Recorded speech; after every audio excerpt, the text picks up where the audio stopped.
Botox Cosmetic, out of botulinum toxin A, FDA approved for over 20 years. So, talk to your specialist to see if Botox Cosmetic is right for you. For full prescribing information, including boxed warning, visit BotoxCosmetic.com or call 877-351-0300. Remember to ask for Botox Cosmetic by name. To see for yourself and learn more, visit BotoxCosmetic.com. That's BotoxCosmetic.com.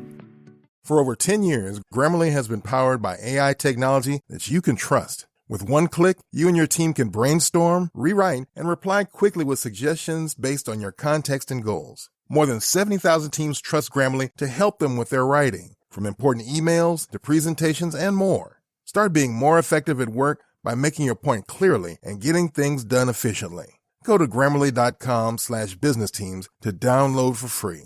That's Grammarly.com/business teams.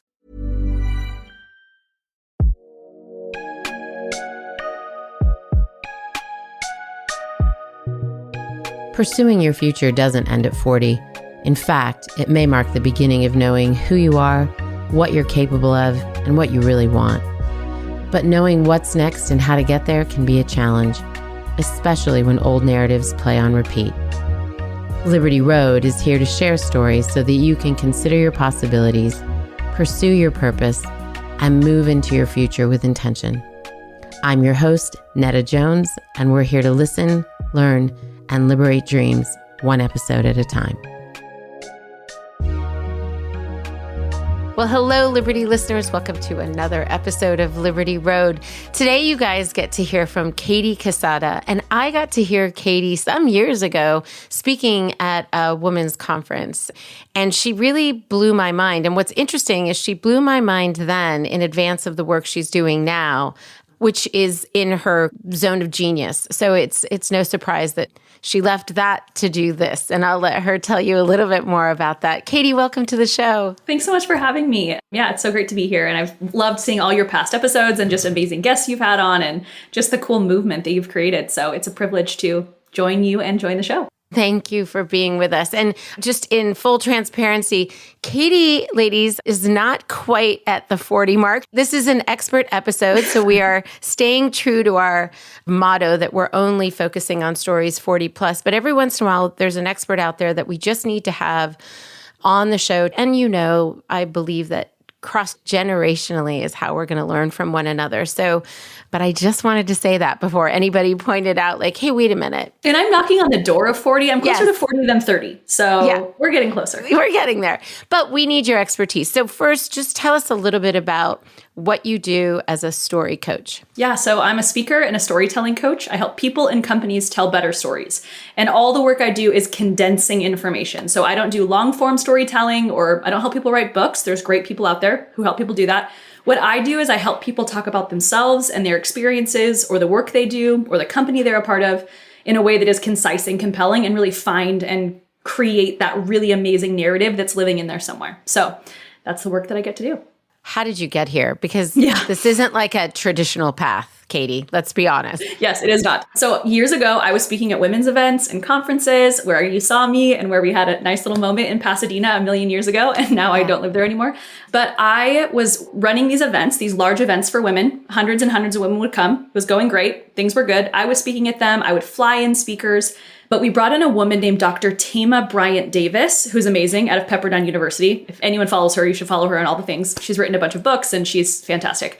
But we brought her in to speak and she stood on the stage on a Friday night and I was like behind the curtain on the side on like a little stool, watching her. And she said, "Did you know there is a Barnes and Noble of untold stories sitting in this room?"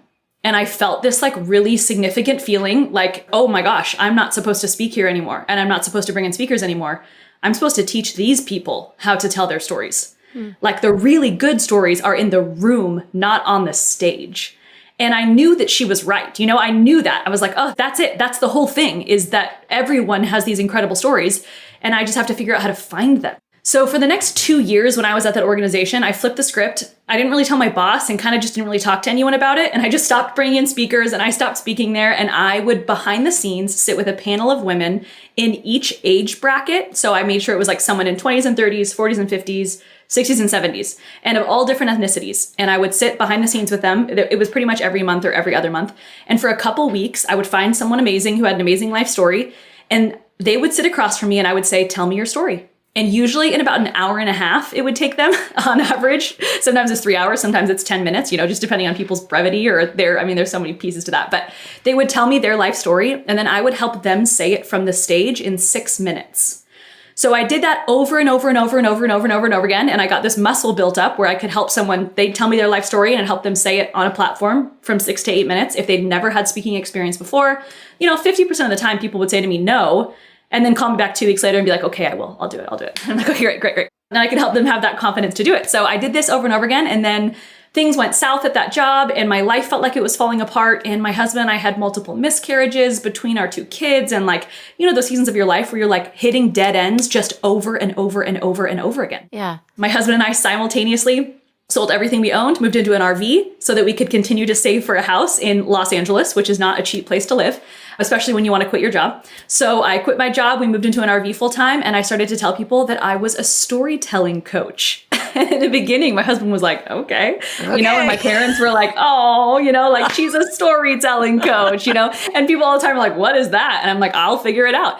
And so I did. And now 5 years later, thankfully, I work with incredible companies, amazing people. My husband quit his job. He works for the consulting firm, and this is all we do. So it worked. And that has been, a really amazing journey for us as a family. And, it turns out there's a million people with amazing stories who need them told, which I think we all know that already. Sure.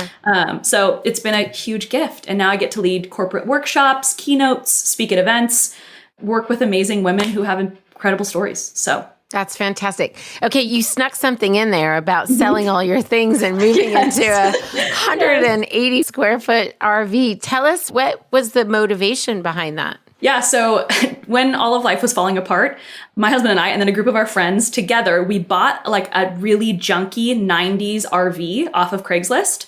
Exactly whatever's in your head, that RV. You know what I mean? Okay. Wood paneling, carpet, so bad. It was $3,000 or something. I don't even know how much it was, but we pooled all of our then money at the time and it was like, let's get this thing. And then we renovated it and we took it on a couple trips and we had a 2-year-old daughter at the time. And we came back from one of those trips, my husband and I, and one of us said to the other one, do you think we could live in an RV?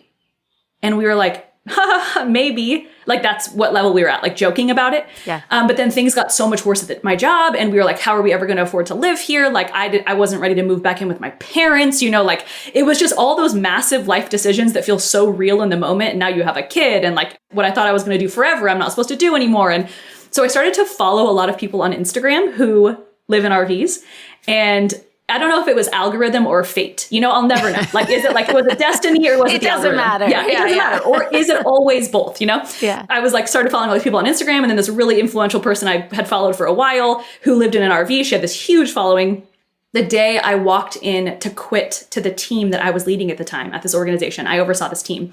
I was waiting behind a door to go in to tell them I was leaving, which was already such a traumatic experience for me. I was standing outside the door and I opened my phone and I went on Instagram and started scrolling as a coping mechanism, I'm sure.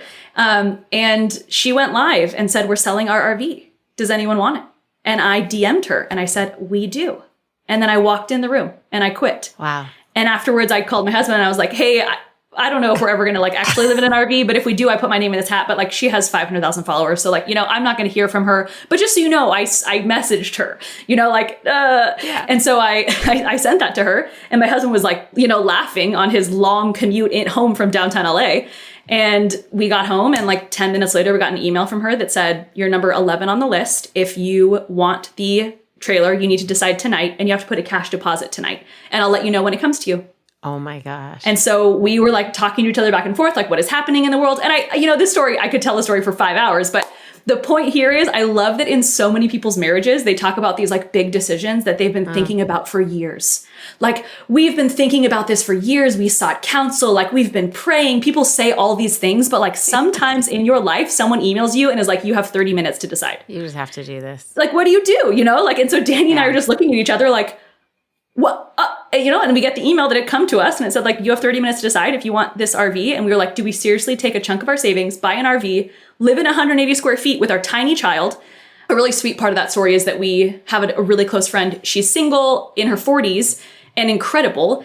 And she owns this big house in Monrovia, which is right by Pasadena where you are. And she has this giant backyard. And we had parked our old RV there a couple times.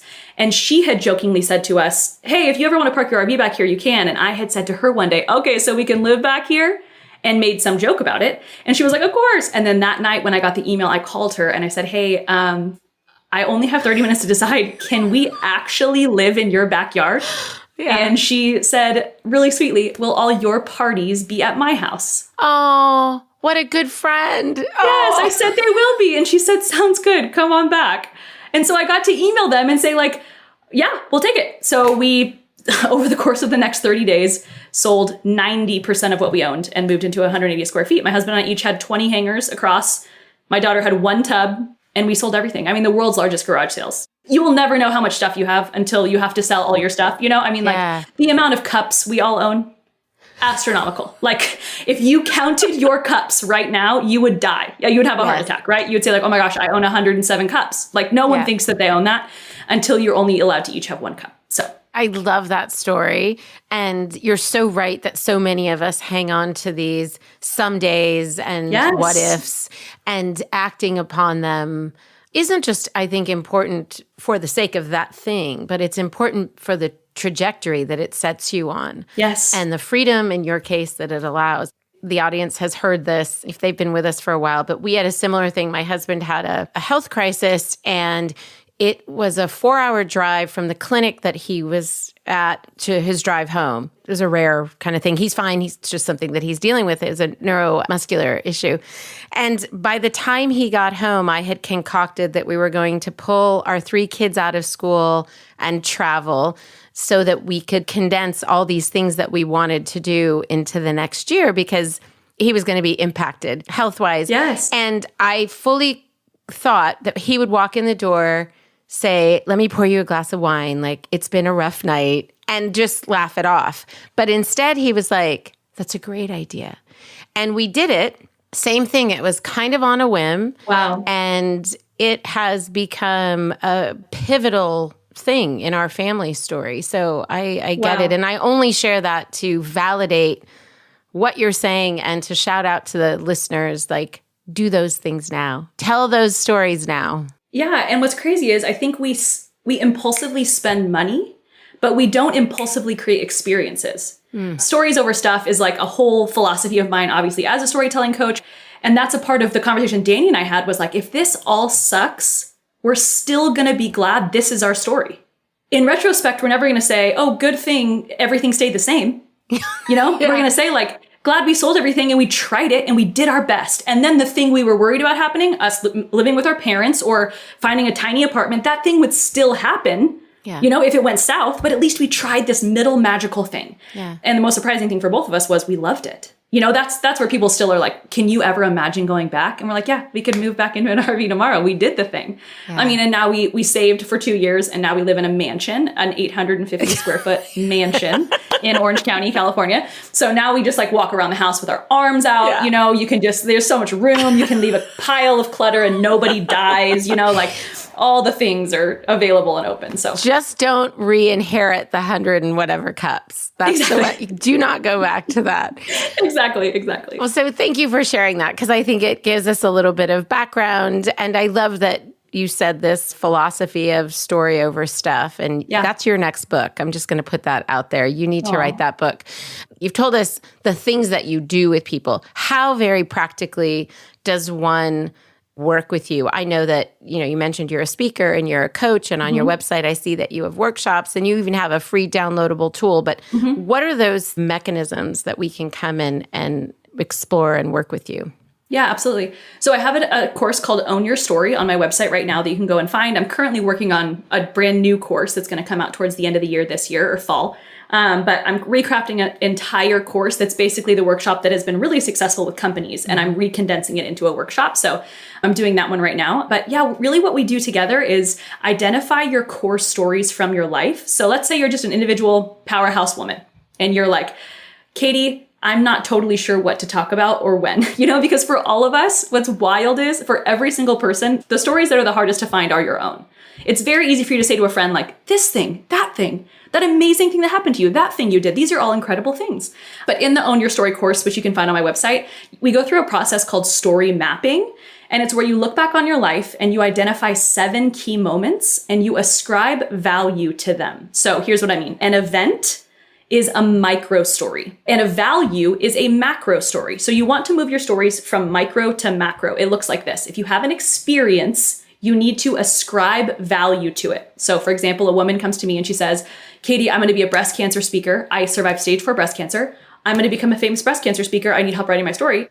And I'm like, that's great. What did you learn from breast cancer?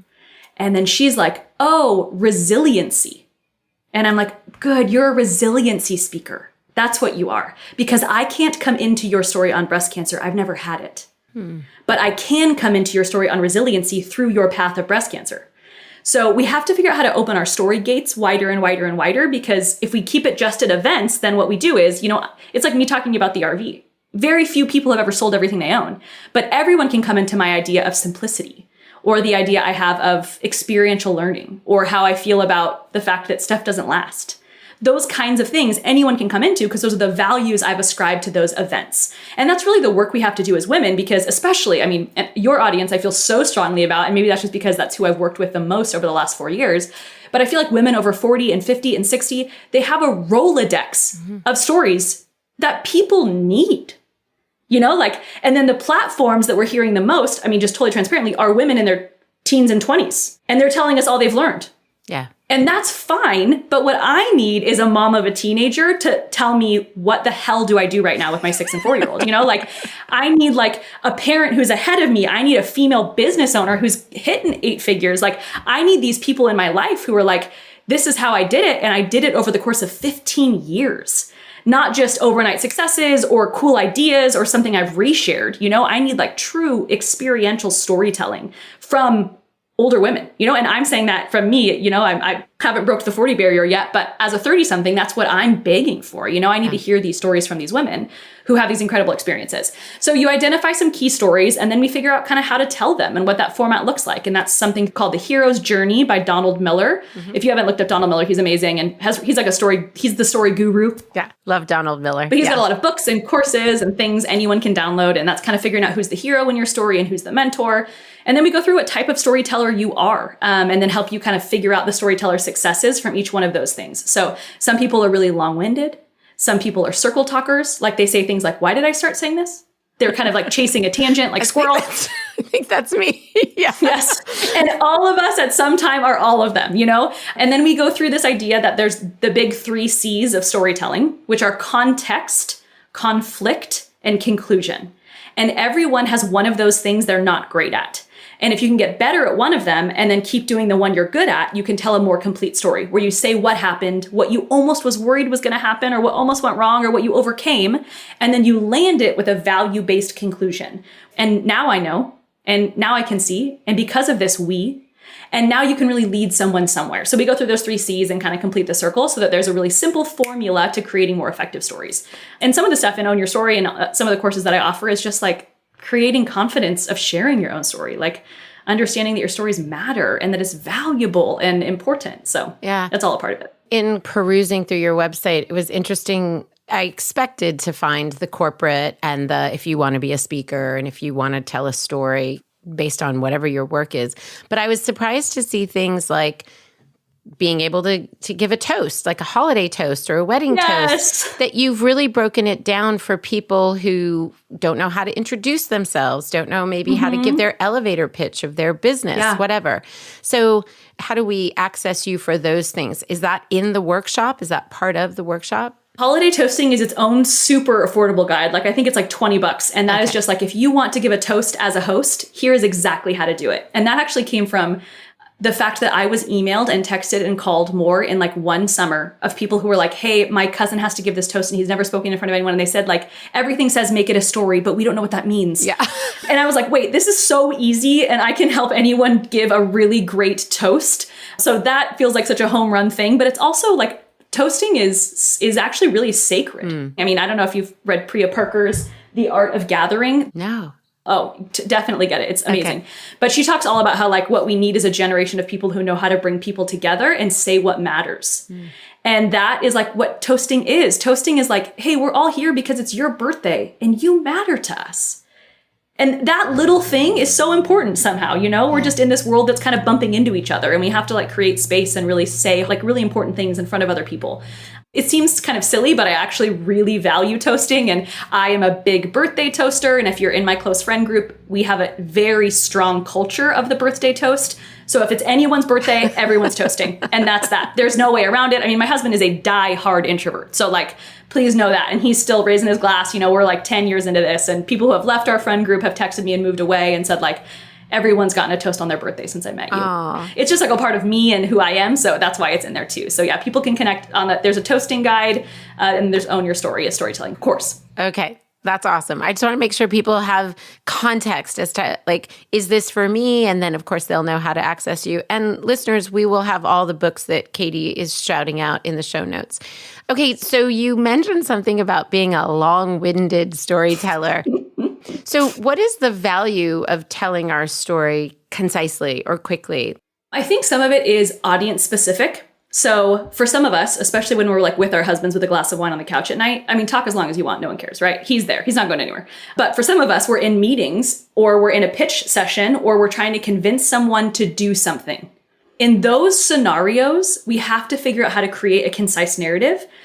Because if you want people to do something, you have to make them feel something. This is a core truth. So you have to figure out what that story is, evoke emotion so that you can lead to change. And those moments are where we have to start to break it down, especially for a lot of people, men and women. I've seen this in the corporate space over and over again. They are talking and talking and convincing and convincing and convincing, and then they lose the room a little bit. And so they double down. No, but trust me, here's all the reasons again, even though I just said them, that you should listen, you know? And then they're just saying the things over and over and over again while people are just nodding and looking at them. Instead of calling to action, cutting themselves off, instead of saying, you know, instead of pulling the parachute socially and saying, okay, what's next? Who's in? There's like this moment in time where people just tend to over-explain because it is hard to land the plane in storytelling. That's some of what we go through in some of my courses. But, you know, people will chat and chat and chat and chat. And they're like, so, oh yeah, and I know. And then that reminds me of a time when, I mean, all of us, I'm sure, have had that moment where we're like, am I still talking? Yeah. You know, and you're the one talking and everyone's still looking at you. And you're like, what do I do now? You're sweating a little bit. You're sweating and you're like, I think everyone's lost. I think they're all gone. Yeah. So I think kind of creating moments where we can concise down our words, and that's through context, conflict, and conclusion, figuring out those three things and how we kind of identify what they are in the process. But one of the things that I get to say in corporate workshops a lot, especially because in corporate settings and in work environments, you often know who the really long talkers are. You know, they're like pointing to their boss in the room, like, you know, it's them. And they're like, kind of like, oh, no, you know, I tend to talk for 40 minutes in one meeting. So those kind of conversations are happening. But I get to tell people all the time, like, there's two magic words if you're a long talker. And those two magic words are, so anyways. Like, you have to cut yourself off. Mm-hmm. Because the truth is, if you try really hard to rap beautifully, you're going to talk for 10 more minutes. And when you've lost a room, you need to quit. You don't need to try to get them back. I've just found that what works the best is, so anyways, what about you? When you turn it on somebody else with a question and you cut yourself off with a so anyways, you'll create the greatest social channel. So if you're going through your pitch or talking about your elevator speech or you're pitching your business or you're talking about some crazy thing that's happened in your life and you're like, oh no, I've been talking for a long time and I can tell I'm kind of losing them.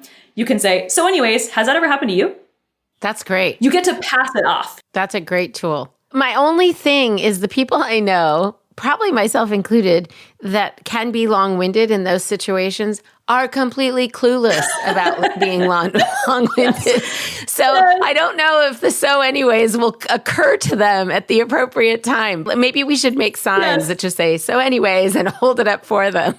Here's your safety. Yes, exactly. Like a little wink and a nod or like an ear tug to know like, oh, what is that? Maybe you cue your friends like, yeah, and what about you? You know, you redirect it to somebody else or you bring yourself into the story or whatever you can to kind of create those environments. But yeah, condensing information is so important just because the sad news is we're in a time when people's attention spans are like seconds. And that's really difficult and hard. But I tell people all the time, we have to be really quick in our stories and slow in our listening. And those are two totally different skill sets, but we actually need to listen for a long time to other people's stories if we want to be a good storyteller. I mean, there's amazing quotes like the greatest stories are told by people who hear them. The 3 magic words I get to tell my clients all the time are tell me more. Like if you can become an active story seeker, you will become an exceptionally better storyteller. If you are asking people all the time, like, what was that like for you? Those 3 magic words are so valuable that they can really create such incredible storytelling experiences for each other that you get to really receive and hear. And that's the entire gift of my job, is that I get to talk to these people all the time. And I'm like, are you kidding me? This is incredible. This is amazing. And they're like, well, I don't know, because it's their own story. They don't know yet. Yeah. They're like, I just lived this thing. So they're really in that process through it. That's such a unique experience. So really listening and receiving and asking is huge. I would imagine that they go into that situation with you thinking they're going to get this product, this concise story. But in fact, I bet they're sort of blown away by the ego boost that they must feel of like, wait a minute, it's a little bit of I matter. It's a little bit of I have something to say. Absolutely. It's a little bit of I can make an impact. So the benefits are far more than this product that they thought they were going to get. How does that inform how they tell other stories? Like when you create this package for them, how does that help them kind of move into the world, whether it's in a corporate setting, a one-on-one setting, a toast, whatever? What have you seen? Yeah, I absolutely think it's confidence. And then it's confidence and concise ability, which is not a word, I just made it up, but like the ability to create concise narratives, I think are probably the 2 things that translate quickest. Exactly like you're saying, at its core, the thing that I am surprised that I hear after workshops or speaking events or wherever is people who just say, oh, I've never in my entire life thought of myself as a storyteller. And that's the first half hour of anything I'm doing is like just laying the groundwork that like, no matter who you are, no matter where you are actively telling stories. You are telling stories to your kids. You are telling stories about your day. You are telling stories to the people you lead. You are telling stories in your career. We are all always telling stories. It's how humans interact. It's like, here's what happened when I went to Target, and here's what happened with my kid, and this is why she's having a hard time, and this is what I did in my job. And all of us are telling these narratives. And if we can really actively work to see them uniquely and use them to our advantage, as a strength, it changes a lot of the story. So you start to live different ones when you see yourself as a storyteller. How about the stories that we tell ourselves? Because again, it's occurring to me that as you're talking about all of this, that one of the most important stories is the story we tell ourselves. How do you help people over that hurdle of not just, I don't think I have a story to tell, and so they start talking, and then you, Katie, pull it out of them, but to sort of believe that they're worthy of telling that story? Yeah. That confidence that you're talking about, it can be really hard to come by depending on what's going on in their life. Absolutely. Or what has happened in their life. Yeah. What are some of the tools that you can give us on that? Yeah. So one of the things that I get to talk about a lot is the idea that the word restore, the root word of it is to restory something. And the word destroy, the root word of that word is actually to de-story something. The Latin is to de-story. And the Latin of restore is to restory something, which when I learned this early on in my story coaching business, I was like, oh, this is all making sense. Like when we feel restoration, it's because we experience a new narrative. We're living a new narrative. And when we experience the feeling of destruction, it's because the story we're living doesn't make sense anymore. Yeah. So it is so much internal work. And that's where the story map really is helpful, because you get to look back on your life and identify key values. And for some people, they look back on their life and they write down like the divorce. And the only word they can come up with is sucks. Yeah. They have no other word they can come up with it. Like their brain can't get to there. And that's where I would say like, it's time for therapy. It's time for connection. It's time for processing. It's time for space to figure out. You have to restory that thing in order to give it value because you have learned something from it. You are better for it, but you have to take the time to figure that out. And that is the work. That's the hard, deep work. That's why I've been in therapy. That's why, we have these conversations to be like, wow, I have to restory this thing. And then some parts of our lives, we have no idea what the story is going to mean. We're still in it. Yeah. And I totally have been approached by people and been like, I have this really amazing story to tell. And then the second they start talking about it, they're sobbing hysterically. They're like, and I'm like, okay, if there's still lawyers involved, we should probably, it's not time, let's just wait a minute. Hold off on that. Yeah, it's not time. So another core philosophy of mine is that stories are born at just the right time. And we don't know when that is. I don't have a good answer for that. Some people come to me and they're like, I've been sitting on this for 10 years. And some people are like, I just started feeling better last month. And I'm like, okay, well, let's figure that out together. Aside from the corporate work, who's your number one client? Like the type of person, what are they looking for? I have brought on one, and I'm working on bringing on 3 more story coaches under me because my private coaching business is full. But the people that I have found the most connection and success with are high-level female business owners. People who are like leading organizations. And they're like, oh, whoa, I woke up one day and realized that I don't ever talk about myself, and this is my thing. And interestingly, one of the things we're seeing that I'm loving is that generationally, a perfect example is I work with a company and the female CEO oversees 250 people. 100 of them are under 25, really young staff, okay? Wow. The staff, the younger staff, because of the era we're in of social networking and exchange of information, when they feel they don't know the leader, they trust them less. Because what we're used to is knowing everything about everyone. Yeah. She is private. She's like, I don't want to tell anyone about my life. This is my life. You know, I've just been building this business, this multi-million-dollar business over the last 5 years. Like, I don't want to talk about it.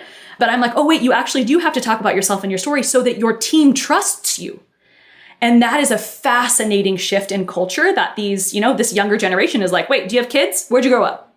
What are you all about? Who are you? Yeah. You got a dog? And they're like, well, you know, who cares about any of that? I'm like, oh, they do, because what they're used to is being led by people who they can see behind the curtain. Because there's a real need for like authenticity and transparency. So then we get to craft kind of her story and what her story looks like in her brand and stuff like that. So I'm a little guilty of this, and I've had people on my team challenge me with, hey, you're not showing up enough. And then I'm like, yeah, but I'm not really the brand. I'm behind the brand, blah, blah, blah. So there is some tension there. But I would say it's not just the younger generation. I would say even an audience, and I'm talking about podcasts and social media and platforms of communicating who we are. Yeah. But there is a need for people to be like, where's the Oz, the fake Oz there? Like, who's running this show? Why did they do this? You know, what is compelling them? How do you help us think about that tension? Like, there's a brand there, but there's a founder of that brand. How do you balance those things? Yeah.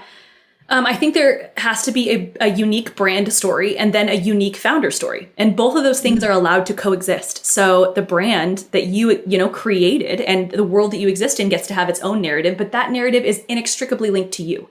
So you get to become a part of that narrative as well and talk more about who you are in your own story, in your own journey. And then I would just double down on your team. I would say, I want to know about more about you and your own story and what you've experienced. And that only elevates the brand as a whole to me, because any faces behind, names is so helpful in connection and creating authenticity and all of that. So, and then some of it too, especially I think with businesswomen who build great things, there always is the feeling like, but who cares about my random, what book I read? Nobody cares, You really do have to think of them as like little coins you're just putting in a piggy bank of trust, here's a little behind the scenes on my day. Here's my favorite coffee. Here is really just putting those tiny things. And then sometimes it's a really big coin.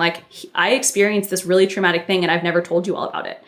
And I just want you to know that this is what happened to me and this has shaped me and it shapes the brand to this day. And here is a part of my story in a big way, and then you get to drop a bomb. I'm going to write a blog on that crazy thing that happened in my life and I'm going to tell everyone. It just builds so much trust and connection and authenticity. And people really love to love people more than they love to love a brand. And so when you can do that tie really well, it works. And is that something that you help people do?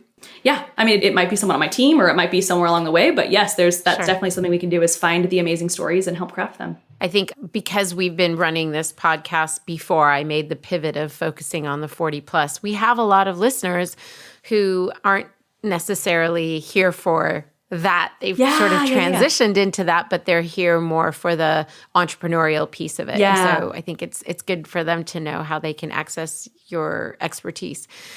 In talking about our own stories and getting over that hump, if we feel like there's a conflict between our own stories and where we are, there's something that's a little bit tricky about this particular season of life that a lot of women perhaps took some time off. One of the stories they're trying to figure out is if they're re-entering the workforce, if they're launching a business, whatever they're doing, is sort of assigning some personal meaning to that season for the sake of a resume. I mean, it's filled with personal meaning and satisfaction. They raised humans. Yes. But it's hard from that point of view. How do you close that gap or figure out that gap? So I did an event called The Comeback with an organization called the Mom Project, which I'll send you all this stuff so you can have it in the link in the show notes and stuff. But they did a 2-day event just on how in the world do we come back after we've had a break? Like, what do we talk about? How do we say? How do we explain it? And so I did a whole session for them on like how to talk about your time off.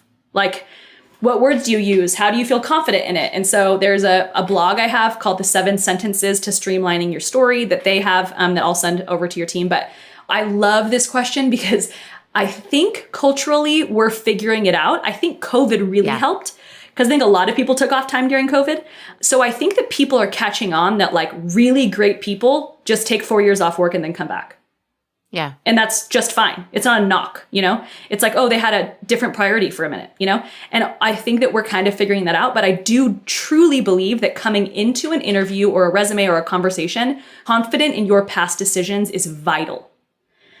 Because I see people all the time who are like, oh, it just got really hard and I didn't know. And so I did. And then I was gone and I'm so sorry. And I'm here and I'm still good. And I promise.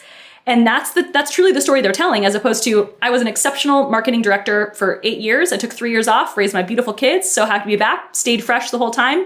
And now I feel like I have a renewed sense of energy and purpose. And I can't wait to join your team. That's a totally different narrative, you know, than like apologetically confused versus confidently re-entering.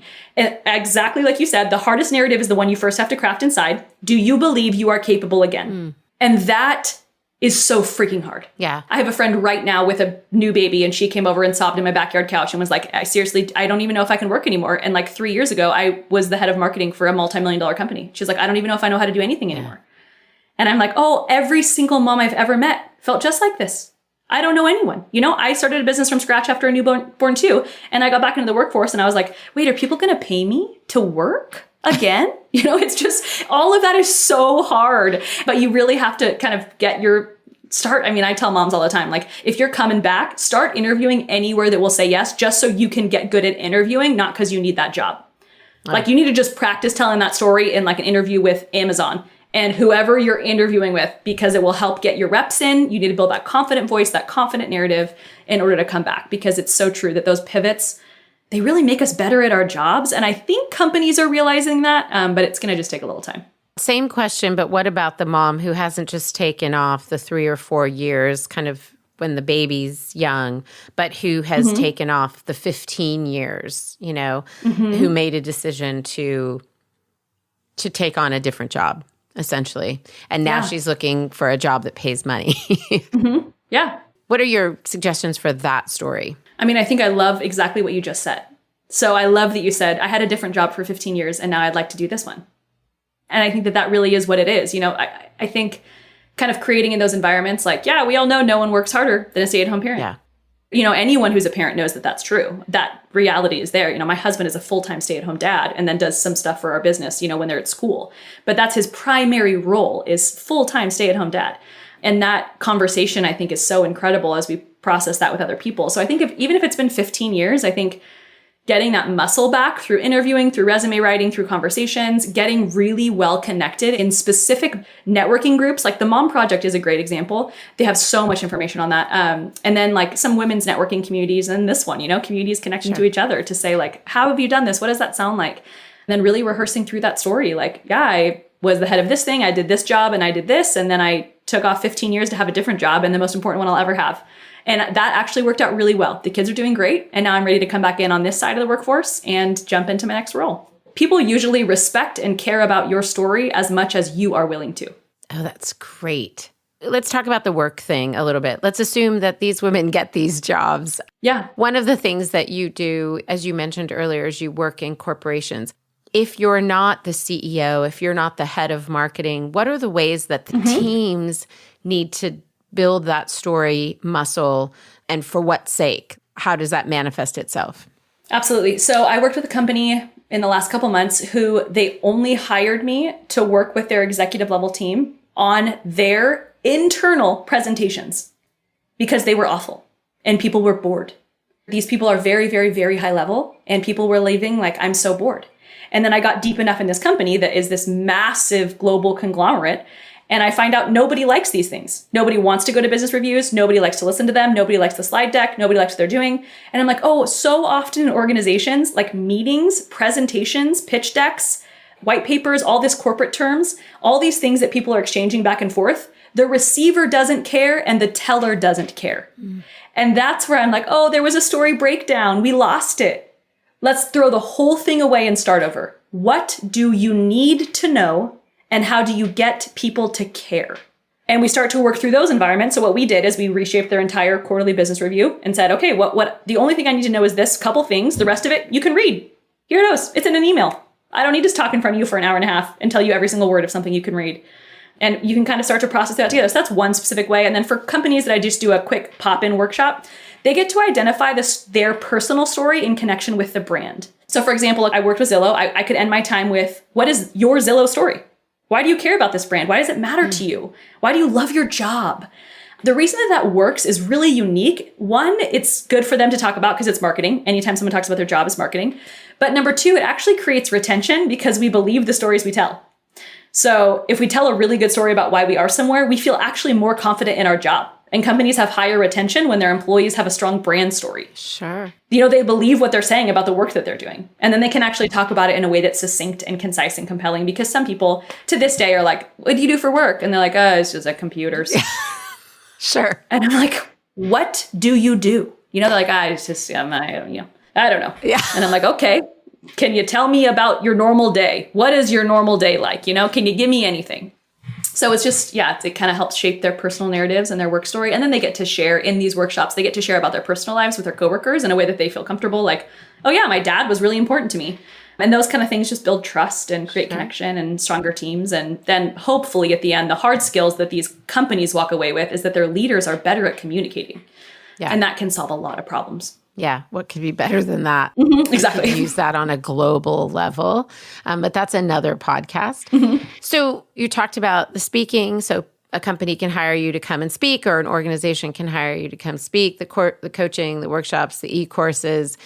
What about the listener who is trying to figure out their personal story? This is a little bit of you playing therapy, but just to make sense of things. Is there a place for them in your universe of all things Katie?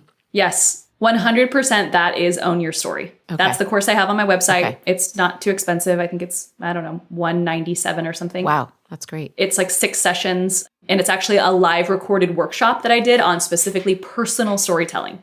And that is like storytelling ground rules, how to find your story. You go through a story map, then you end up writing a 1-page on your personal story. So it's really a lot of restorative work. That's an awesome tool, and one that I assume will have a ripple effect in people's lives. Like it will open up so many other things.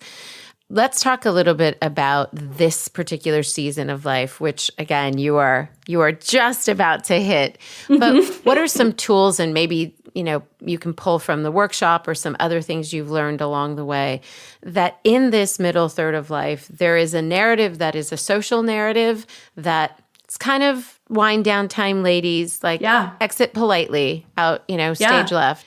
And there is an internal narrative of, I don't know. And it could be for lots of reasons. Maybe you've tired of the work that you were doing and you're looking to pivot. Maybe there's something that is really tugging on you and you're not really sure how to go from executive marketing or middle management marketing or whatever you're doing to, I really want to save the whales. That's really been tugging at me.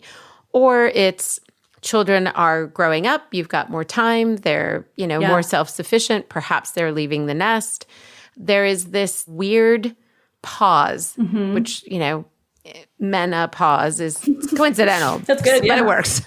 There's this pause instead of this ending, I think, this opportunity to redirect things, to reassess things and then redirect things. Yeah. What are some storytelling tools that we can invite into that process for ourselves? Like, we listen to this podcast and you're basically saying, go journal, go write down, go do these things. What are those things? Yeah, I think some of it is first and foremost that emotional work, but I do think about a lot of women I know and love and, have walked and seen go through this pause season of life, I think there is a real cultural narrative of that, like out the back door, we're all done, you did your part thing, that is so painful, because I think it really does come up so harshly against the reality that I think in that pause season, what the work you have to do is, wow, I've been through a lot and I am wise. And I think that wisdom is like such a different word than smart or clever or cool. Those are all things that are fine and we like those things, but wisdom is like hard earned. And wisdom helps other people get through things, like true earned wisdom. And I think that like the pause might just be like, wow, everything that I've gone up to this point has earned me like wisdom. And now that I have wisdom, what am I going to do with it? Who do I want to serve? So one of the storytelling ground rules is that my story was created not for likes, but for service. And that like core value is really important, because a lot of people can hire me and say like, we need a lot of clicks on this thing. And I'm like, oh, I don't want to do that. That's not the work I do. I can write something that makes people feel afraid and they'll click on it, but I don't want to do that. Right. I want to write something that really helps people. I want to do storytelling for service. And so that philosophy, if you think back on your life, and especially for women who are experiencing a pause or thinking, what happened to me that even matters, think about one version of you who's younger and write your story for her. Like, how do you help her? If there's a girl in her early 30s, late 20s, late 40s, if you're way past there, who are in a season that you're like, oh man, I wish younger Katie knew all this stuff. And I write it just for her. If I write a story just to her and say, here's what I learned, here's what I wish I knew, and here's what I get to do now. And you write down that story, those stories are so compelling and so authentic, and they work. I really think that if we write stories that serve people instead of stories that we think are going to get us the most likes, they're way more transformative. So I think identifying some of those moments from your life, identifying areas you have that wisdom, and then creating that confidence to put yourself out there, and that's where it's so tricky. I mean, I have people all the time say like, yeah, I have this incredible story, but I don't want to go on a stage. I don't want to go on a podcast. I don't want to write a book. I don't want to do anything. And I'm like, okay, that's your choice too. It doesn't matter. But I hope somewhere, even if it's, a core story philosophy of mine is that the greatest stories are actually told around dinner tables. So that's where the magical storytelling actually happens. I think the most transformative stories, the stories that have shaped all of us the most, is not stages. It is not podcasts. It is not books. It is dinner tables. If you can get yourself around enough dinner tables, then you can tell really transformative stories. So it's still worth the work, even if that's the outcome. Brilliant. I love the exercise of the younger person telling that. I think that's brilliant. And you said earlier, and I was like, oh, we need to hang on to this in the next meeting. But earlier you were talking about all the Barnes and Noble of stories, but also that each of those stories is so transformative or could be transformative. Yeah. And I can't remember how you said it, but it's so true. How do we create those opportunities? And even in you saying that, whether you have a conference to create or not, just bringing people around the table and inviting them to tell stories is so important and so valuable, and toasting. Yes. To go back to something you said. So thank you for sharing all of that. I think you've given us so much to think about. Yeah, and I think the great lie is that we need like 4 people to make perfect stories, and we all need to listen to them. What we actually need is like 5,000 people to get 10% better and tell their stories. We need diversity in storytelling. I like to think of it sometimes like Amazon reviews. Like, do you want one perfect Amazon review or do you want 10,000 reviews? Like, no, we want to hear all of them. The messy, the weird, the middle, because all of the stories on marriage help me with mine. One story on marriage doesn't help me with mine. Yeah. But a huge mosaic of them is how I can piece together what works for me.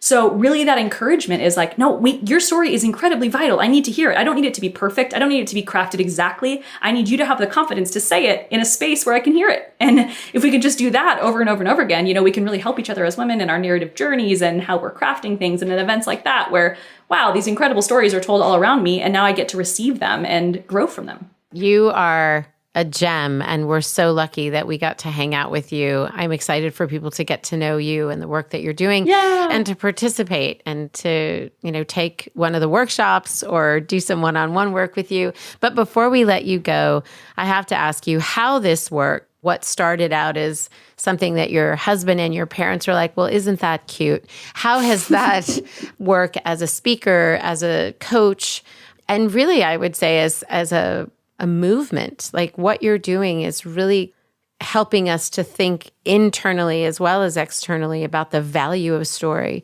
How has that liberated you, the woman, Katie? Yeah, I think it's easy to tell someone else to say their story. It's harder to say your own. And I think that's even true for me. It's easier to tell someone like, oh, that's so great. That's so incredible. I love that thing. But then the really hard parts of my own life, when those things come up, I'm like, oh, this is the work I do. I got to talk about this thing. Like, this is a real thing for myself as well. And that the areas that I have been liberated in my own life, and that's the perfect question to ask anyone, is just what areas have you experienced liberation? And that's a story gold mine, what does that sound like? What does that look like? What does that feel like? And I think the areas of my life that have experienced liberation, I get to become more and more confident in them, even if that story doesn't have a nice bow on it. Yeah. You're allowed to tell it even if you're in kind of a messy part of it. And that story of liberation, whatever that looks like for you, from family or from religion or from communities or from spaces where you feel trapped or from somewhere that kept you small, whatever those things are, experiencing that liberation is really a powerful story. So I think for me, it's just my own conviction that I get to be the one to tell it too, even though all day I could tell people, I need to hear it. So I think it's just a little bit of both. That's awesome. Thank you so much. Thank you for telling a little bit of your story and helping us to figure out how to craft and tell our own. I appreciate you so much and your time today. I'm so glad to be here. Thank you so much. I can't wait to hear your audience's stories. Absolutely. I have a feeling you just might be hearing some of them sooner than later. And Liberty listeners, as always, thank you guys for hanging out with Katie and me, and we will talk to you next week. Bye for now. Liberty Road is broadcast on all platforms: Apple Podcast, Spotify, Stitcher, Google Podcast, and more. If you like what you've heard, please follow, rate, and review Liberty Road on Apple Podcast and Spotify. It helps us to know if these episodes are inspiring and equipping you to move into your middle third with intention. Liberty Road is created by executive producer Netta Jones, supervising producer Elizabeth Wyndham, producer Julia Wyndham, and music by Jack Jones.